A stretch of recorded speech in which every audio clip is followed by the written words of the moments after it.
Great. So today I'm going to present a very short summary of our project, which is called, as you see on the top of the screen, The Freedom of the Street. The full title is Gender and Urban Space in Early Modern Eurasia from 1600 to 1850. And I was responsible for the Edo sub-project, and it was coupled with other sub-projects. One is about Amsterdam, and Antonia, the other colleague, was working on the green space in Berlin, and Daniela was also working on the Batavia. So the idea was to see early modern hour space from the comparative perspective, considering, oh, so I think it's automated. Um, yeah, so as from the comparative perspective, looking at the global history of early modern period, of course, we were based in Amsterdam, so it's like a early modern global world history looked from Amsterdam, which is connected by the VOC train network, of course. And we also had a couple of other colleagues who were also working on digitization, and we don't see here, but we were closely collaborating with um, digital humanity department in University of Amsterdam. They designed a database, and they also designed visualization and so forth.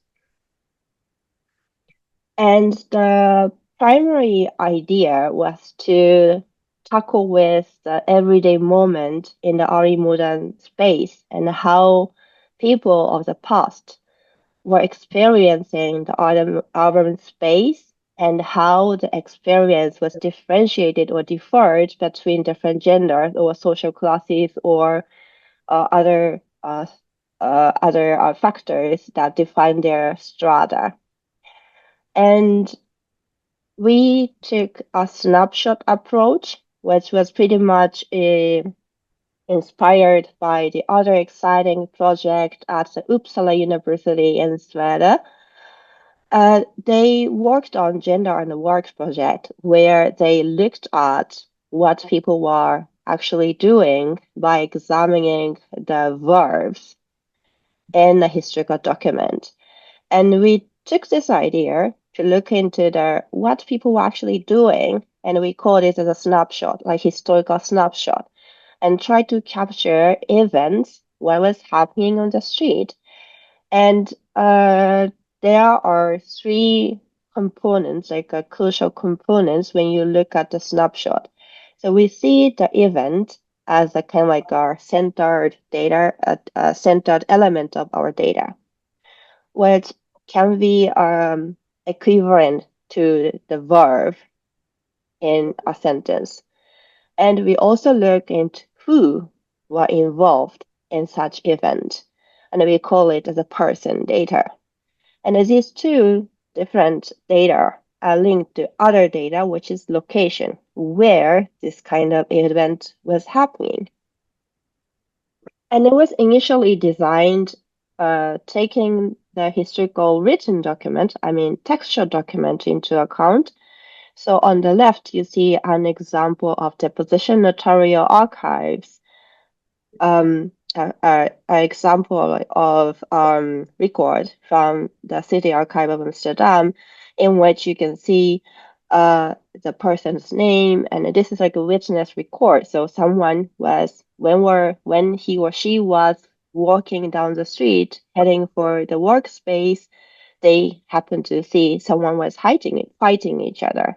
This kind of description can be divided into pieces of information that make our historical snapshot. And so for Edo project, ideally we could find a similar type of archival resources, but like we took a more challenging approach, and I decided to look at Edo Meisho's visual sources. And this is partially because we don't have the exact counterpart for this type of historical document for Edo, and still we have this rich information from the visual sources. The question was, how can we generate similar idea or similar snapshots from these visual sources. For the source, I chose two important resources. The one is Edo Kiriezu. You may notice like there are two different types of Edo Kiriezu, and one is more Owariya version, which is more for like a tourist souvenir type of illustration of the city of Edo. But I luckily could find the other Omiya version Kiriezu in the Leiden University collection. No, sorry, Leiden Museum collection, which is more in a way accurate and also more practical in a way in the way of description of geographical topography. So I chose this one as a base for the georeferencing of the historical map. And on the right, you see the famous Edo Meishōzue, the illustrated guidebook of famous places in Edo, which appeared 1834 and 35 and 37. And you see this is a topographical book with a lot of information in textual source describing what uh, what you see in that place, what people were doing, and also some information about what you can get as a souvenir, and of course, production and the diverse type of information together with this illustration by painter Hasegawa Seton. The first question is, of course, is it appropriate to use this visual source as a material to study the historical past? To what extent these images are reliable as a source? And for that, I was also lucky enough to find this original sketch in the Sanko Library in Tokyo near Zojoji Temple. And studying this original sketches, which represents diverse stages of the production of this book illustration, I was able to conclude that this is sufficient to rely on this source as a visual description of the urban space of Edo, as people um, would understand as how the urban space should look like. So for the point is that the most of the cases I see the painter based on his own sketches on site.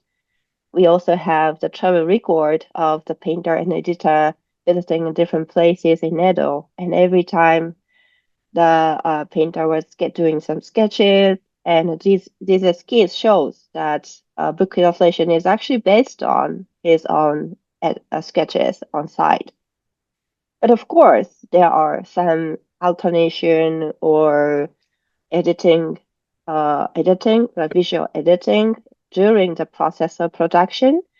So it is probably not as one-to-one identification of the scene you see, but I do think that these small description in details and close intensity of the painting and the sketches make this source as reliable as possible at its maximum capacity to show how the urban space were looked at and it was looking like.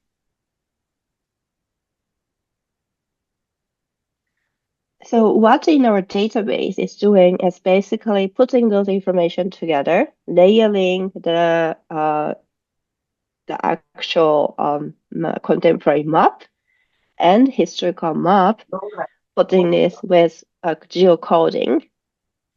And on top of this georeference map, we plot these events and activity and snapshots on it. So for instance, you see an example here, which is Honjo Sanchome in the city center of Tokyo. And on the right is a shop front of the pharmacy. And you see that there is the shop sign, and combining this information together with other sources, in this case, the shopping guide of Edo, you can narrow the location to Honcho Sanchome on this street. And then I make this set of information into data. So here I use a visual narrative practice, which is common in art history discipline. And based on that, I make a textual description of what is depicted in the image. So in this case, I made a more art historical description here. The shopkeeper with a thumb pen abacus in his hands is selling medicine to a doctor who is sitting on the threshold of the shop. Inside the shop, there are two more shop staff, blah, blah, blah. And this rich, detailed description can be actually make into more simplified information. So the person data, a doctor, is uh, together with person data 2, medicine shop staff, are involved in one event, selling and buying medicines at location. In this case, it's Iwashiya Pharmacy on the Honjo Sanchome Street. And this event data and the person data and the location data are interconnected in the database. In so doing, I was so far able to maybe I will show a little bit about how I actually make the work on the backside of the database. So here, using the triple IF functionality, we were able to include this annotation function. So you capture one small part of a painting into an actual snapshot and putting the data together with a snip of this image. So you see on the screen, now I am creating an annotation data, making a name, naming this annotation data, and copying to create a person data. So this is how it should look like. Yeah, and so far I was able to collect some 800 annotations, which allow me to generate 618 events in which uh, more than 1,000 people were involved. So you see on the top, 732% because this is the number of data, and in one data, sometimes you have multiple persons. So if you count each individuals, then it makes a total of 1,008, which is divided by gender as 751 male figure and 183 female figure, with about 17 unknown gender persons. This unknown gender includes children whose gender is not clearly depicted, or those figures without any clear identification or indication of gender in the painting. So you see, it's pretty much male-dominated city and this visual source. And if you compare this with this 1832 towns district population, and as you may all know, that this does not include the warrior samurai class population. So estimation of the whole population of Edo should be much more male dominant. And considering that, as you can see, the Focus Edo data is well compatible or compatible with the demographic data.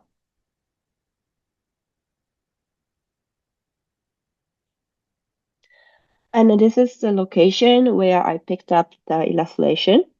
So these are mostly uh,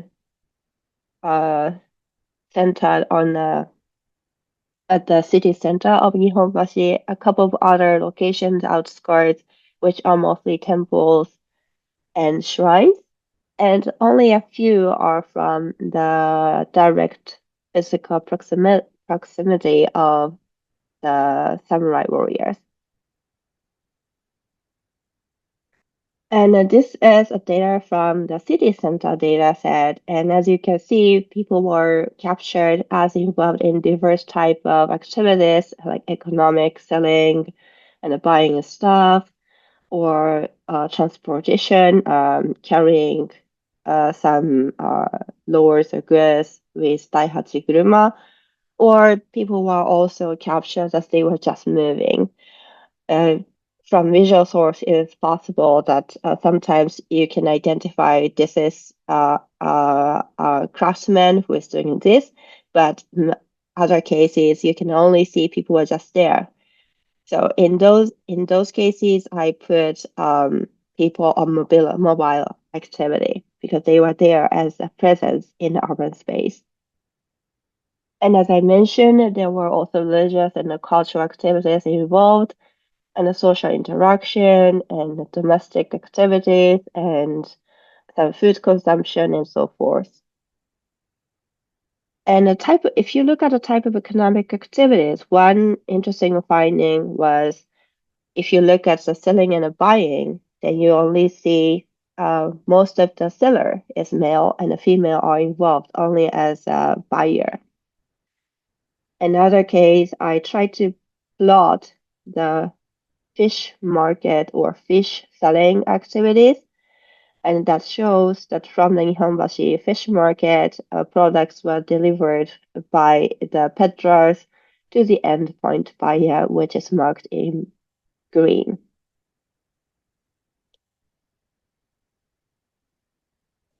And coming back to the fish market in Nihonbashi, this is pretty much a male occupied, highly male dominant area, despite of the fact sorry, you see on the one single woman on the right circle in purple, a woman who is carrying a baby on her back. So babysitting is one of the events I found a fascinating observation from this data. And these kind of like activities involving minor figures can be ignored in a historical document written source because babysitting can take place simultaneously with other type of document activities.